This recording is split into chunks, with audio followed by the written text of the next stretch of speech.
Okay, so it's time for the final review of the show. This is a review of a movie called The Nice Guys. Came out earlier this year, written and directed by Shane Black, who has previous form with this kind of thing. So he wrote the screenplay for the movie Lethal Weapon, which you might recall came out in the 1980s. That was one of an early mismatched buddy cop film with Mel Gibson before he went loopy. And Danny Glover, and directed by Richard Donner, who also made Superman. Yes, that's right. So yes, written and directed by Shane Black, starring Russell Crowe, Ryan Gosling, Angourie Rice, Matt Bomer, Margaret Qualley, Keith David, and Kim Basinger. And this film is about a couple of mismatched private eyes. So you've got Ryan Gosling, who is kind of the proper investigator, and Russell Crowe, who's basically the muscle, who's a kind of enforcer type, who are working together. They start working together on essentially the same case, but in different ways.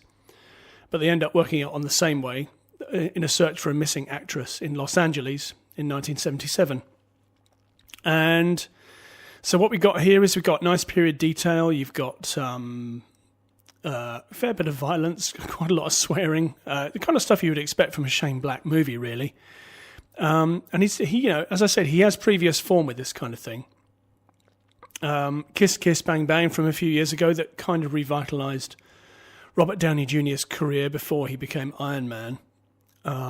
Also starred Val Kilmer, and of course Lethal Weapon. But I was also looking at the sort of Shane Black's CV in terms of stuff that he's written. So the aforementioned Lethal Weapon, then Monster Squad, which is a much-loved horror spoof. The Last Boy Scout with Bruce Willis, Kiss Kiss Bang Bang. And he wrote and directed Iron Man 3 a few years ago for Marvel. So he's been a busy guy. His career's been up and down.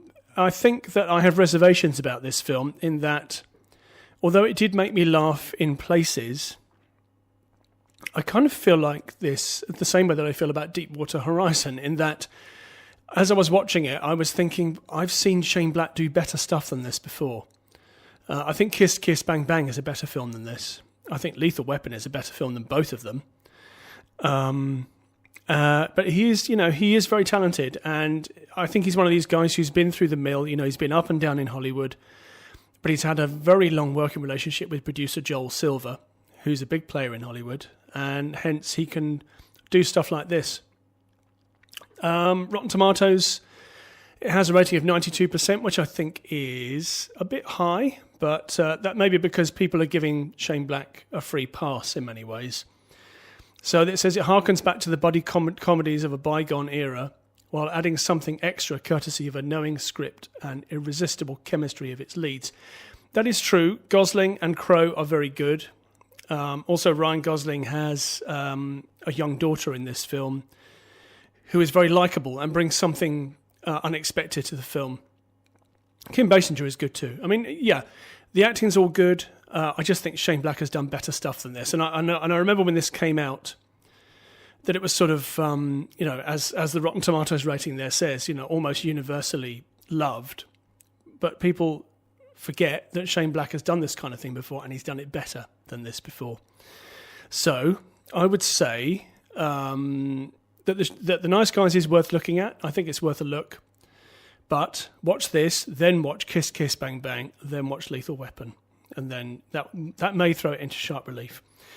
Anyway, I'm going to play a couple of tracks from the soundtrack, which is a cracker. I mean, Shane Black is known for his programming of stuff. And the first track we got is Clarence Frogman Henry with a track called Ain't Got No Home.